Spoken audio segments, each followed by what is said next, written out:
Boa tarde, meus caros colegas. Vamos aqui iniciar agora o módulo 4, o último módulo dessa jornada chamada Estudo Técnico Preliminar. Vamos falar agora da viabilidade da proposta. Ele é um tema mais curto, mas é um posicionamento conclusivo de toda essa jornada que a gente já falou. Requisito, solução, problema. Então, ela é uma adequação entre o entendimento da necessidade e a justificativa para a escolha a contratar, né? Então, assim, a depender da solução escolhida, a gente tem algumas adaptações, né? Que são providências relativas com a utilização da solução, né? Aqui a gente vai entender o seguinte, olha, é viável essa aquisição de gerador. Contudo, dentro dessa aquisição de gerador, a gente vai precisar de uma infraestrutura elétrica, uma infraestrutura tecnológica, um espaço físico. Então, é dentro desse campo viabilidade da proposta que a gente vai definir se dentro do nosso estudo técnico preliminar a solução mais vantajosa, a solução mais eficiente, quais são, inclusive, os processos correlatos que vão se seguir do desdobramento dessa viabilidade da proposta, né? A gente pode dar o exemplo aqui, como eu disse, do próprio gerador, ou então da própria aquisição de um semi-reboque, onde ele originou uma alocação de um cavalo mecânico para puxar, e aí é feito por horas, né? Ele é feito por quilometragem, ele é feito por idas e vindas, então isso aí tudo deve ser colocado lá nos requisitos, né? Esse, inclusive, foi um bastante interessante, que a gente pensou em adquirir um cavalo mecânico.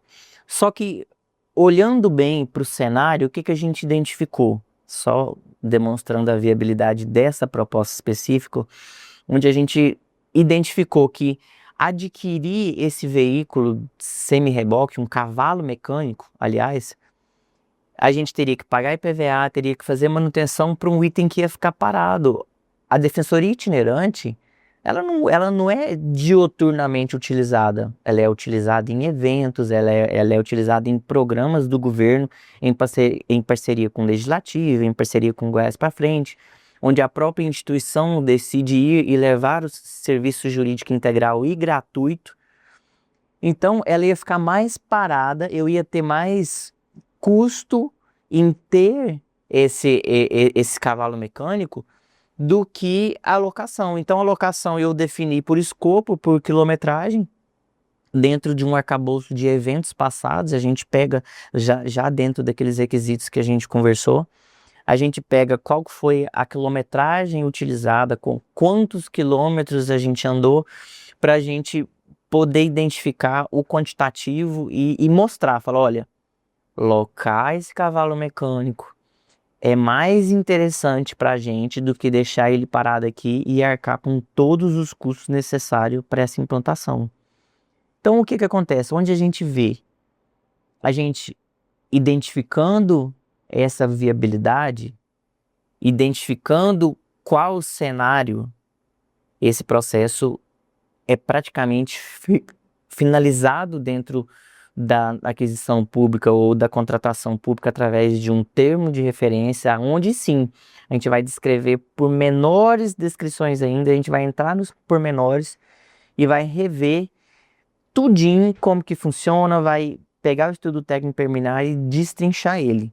Outra coisa interessante é a gente entender dentro desses processos de estudo técnico preliminar seria a capacitação desses funcionários, né, que vão fazer esse estudo técnico preliminar ou que vão fazer a gestão desses contratos, né? A gente pode pegar aí um contrato de mão de obra ou um contrato de estagiário, seria necessário apenas uma pessoa ou duas pessoas ou uma equipe para gerir todo esse contrato.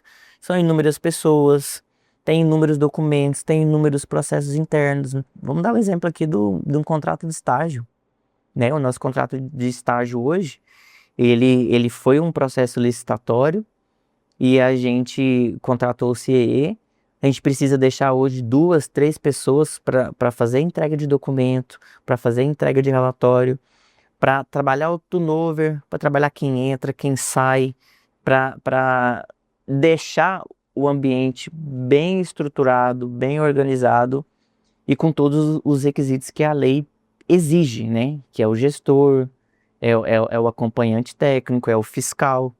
Então a gente precisa capacitar esses funcionários e a gente precisa entender também outra coisa dentro do estudo técnico preliminar, o impacto ambiental dessa solução.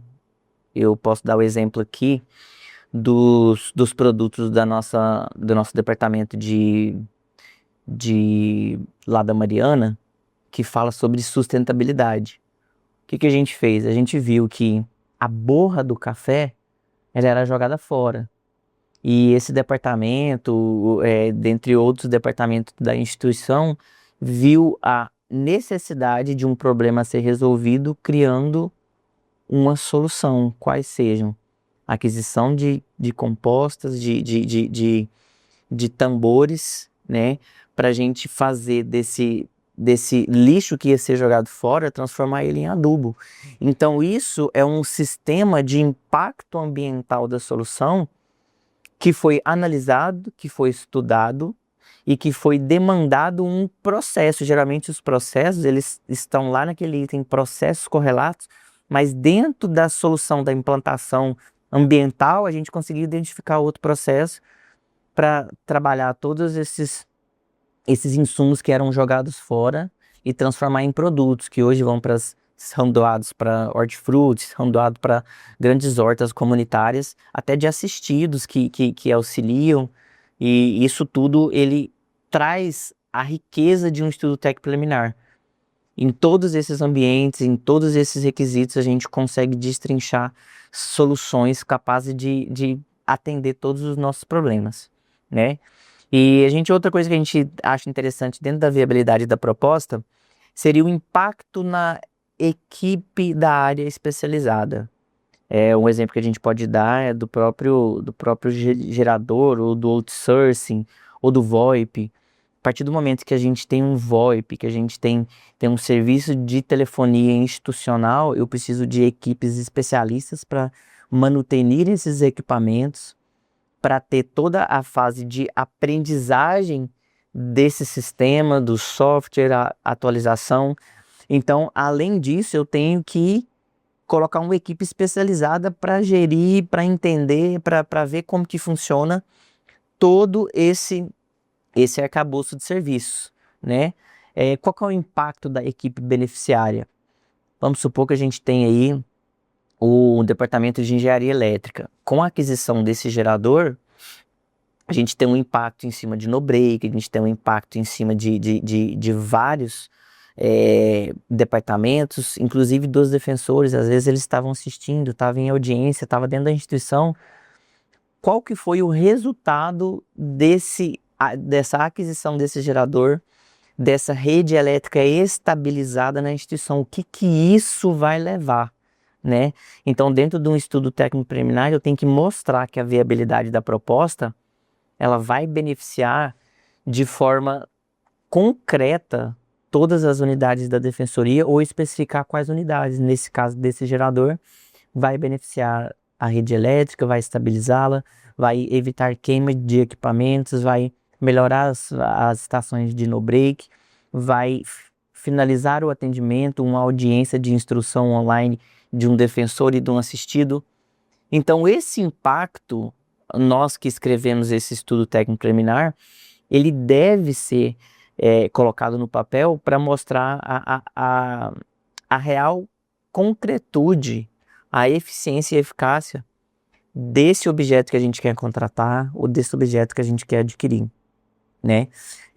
Além do impacto na rotina dos usuários da solução, né? Outra coisa que eu posso colocar seria, falar, olha, com essa rede estabilizada, eu tenho maior segurança das audiências, dos assistidos. Então, assim, a gente não cai essas audiências. A gente consegue expor tudo isso dentro da viabilidade da proposta, né? o impacto na mudança do processo de trabalho, impacto junto a diversos interessados, outras providências necessárias para a implantação, como eu já disse aqui, contratos correlatos, consequência da implantação da solução.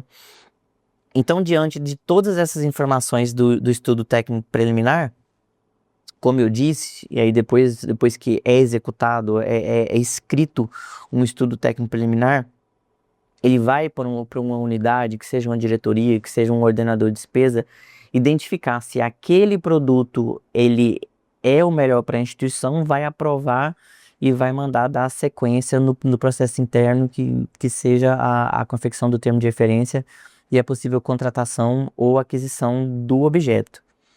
E com isso eu encerro aqui esse curso Estudo Técnico Preliminar. Posso dizer aqui que foi um bate-papo, uma conversa bem tranquila entre servidores que fazem esse documento. Eu vou deixar aqui no site meu contato, meu e-mail. As portas do departamento de compras estão sempre abertas para escutá-los, para entendê-los, para aprender com vocês, porque nós que escrevemos estudo técnico preliminar não somos especialistas no objeto, nós temos mais vivência na construção desse documento. Mas quem tem os requisitos, quem tem a descrição do objeto é a unidade requisitante.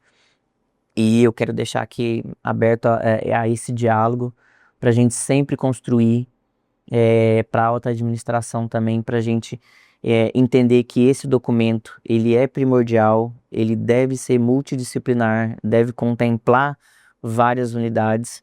Até como exemplo aqui, a gente pode citar que a gente compra papel A4 por 4 diretorias diferentes. Então, assim, se a gente conseguir condensar isso numa só compra, a gente ganha eficiência, a gente ganha efetividade, a gente ganha economia, né? Então, eu acredito que esse projeto aí da escola, dos próprios servidores se ajudarem, da gente ter um aprendizado institucional, culturalmente fortalece a instituição.